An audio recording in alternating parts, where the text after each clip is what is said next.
All right, PUA, Pandemic Unemployment Assistance. There's a lot going on, a lot of big updates for you today. What we're doing today is something we've never done before. Today, we're going to give you a guideline of the 3 PUA videos we're doing this weekend. Today is PUA 1.0. We're going to explain to you how to apply for pandemic unemployment assistance.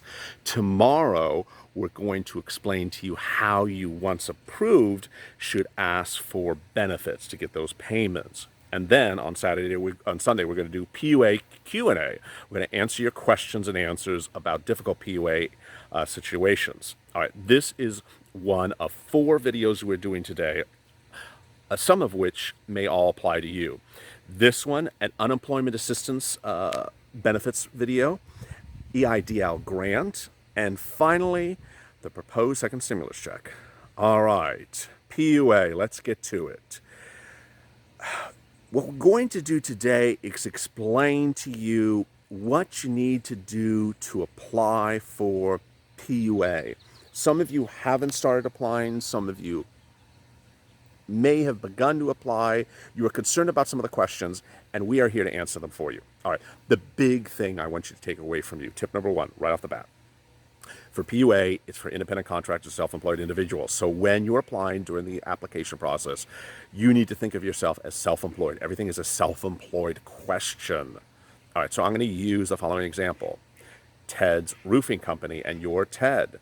Well, when you are applying, you would normally say, hey, I'm Ted and I'm employed by my Ted's Roofing LLC. I'm employed by my LLC. Or I'm employed by my corporation. No. That is not the way you do these applications for PUA. They think of it entirely differently. When they say, who is your employer, they're asking about Macy's or Home Depot. They're not thinking about you and your corporation. If you are self-employed or you are an independent contractor, and the nature of your self-employment or independent contractor is that you own an LLC, and that runs your operations, or you own a corporation, and that runs your operations, or you run a DBA, and that runs your operations, you are self-employed. You do not have an employer for purposes of doing PUA applications or unemployment assistance applications. When they say employer, they mean you are in a W-2 situation, which you are not. Okay, so please keep that mindset. I know it's confusing, but that's not generally how you think of it, but that is the way they do it. All right, the next thing you got to understand is 2 questions are always asked, and you need to answer them both yes. The first one is about physicality of employment, and the second one is about mental wishing to work. And you need to answer yes. If you answer no, you're rejected. The first question, and they always appear together on the application form. The first question asks, would you have worked but for the existence of COVID-19? Or would you have been able, usually the word able, been able to work but for the existence of COVID-19? The answer is yes. That is a physicality question. It is basically asking, are you physically able to work but for the existence of COVID-19? The second question is a mental question. Would you have been willing is usually the verb they use, or adverb, willing to work but for the existence of COVID-19? The answer is yes. Again, they're asking whether if you had been offered to work, would you have been willing to work? As I repeat, if you say no about willing and no about physicality, you're going to be rejected. It's as simple as that. All right. The good news is that some states, like California, have changed the application process. And here it is, and it puts it together in the same page. It actually says, hey, when you apply for the unemployment on our website, we're going to figure out whether you are PUA or unemployment assistance. It actually says, hey, they know how to do it. So you don't do a separate application. Now, in other states, it is separate. In other states, there's a 2-step process. In those states, you have to apply for unemployment benefits, be denied, and then apply for pandemic unemployment assistance and be granted. You have to actually ask for assistance for unemployment benefits as a self-employed individual, which you know you're going to get rejected, to get that rejection, and they say that rejection is mandatory to get PUA thereafter. All right. So during this application process, actually, let me back up. Before the application process, you should look at those 11 criteria of which you would qualify. The most common scenario that you may qualify for is the one about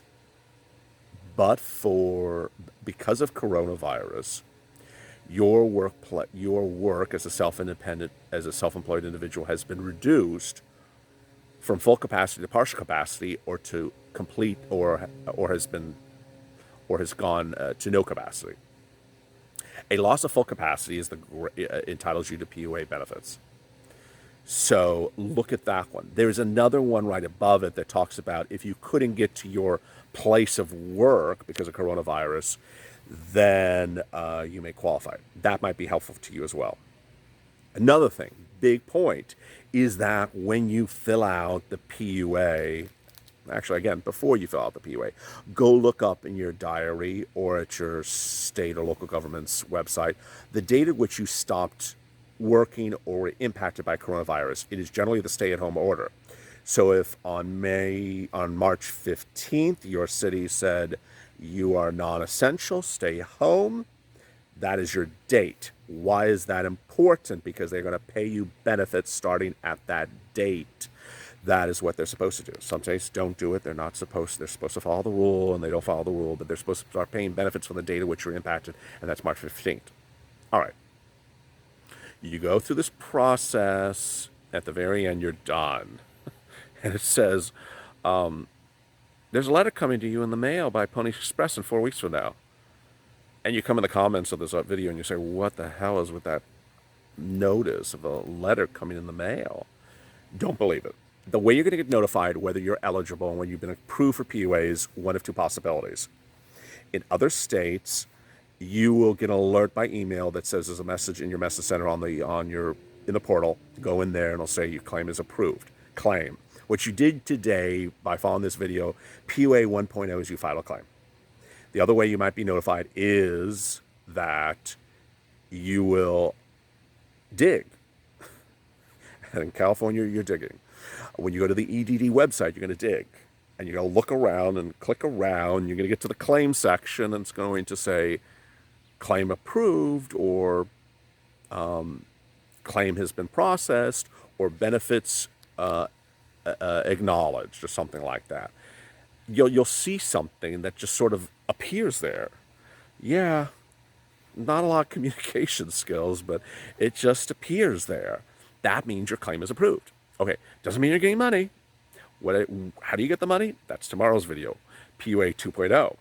But at least you got approved. Now, what I got to tell you is these sites are changing by the minute. The EDD website today, as of May 1st, is different than it was as of April 28th. Every state is a little bit different.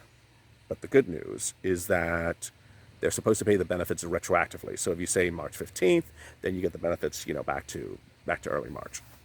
For that, a lot of big news today. 4 videos: PUA, unemployment assistance, EIDL, and second stimulus check. Tomorrow, PUA 2.0. Stay with us when we go live with that video or tape the video. That will be about how do you then get the benefits once you've been approved. As always, stay with LA for more. How do you qualify for maximum benefits? If you made generally about over $30,000 last year in your 2019 return, then you could qualify for max benefits, which in your state is generally between $300 to $400 per week, with the $600 add-on from the state government, from the federal government, which could bring you close to $1,000 per week for either PUA or unemployment benefits.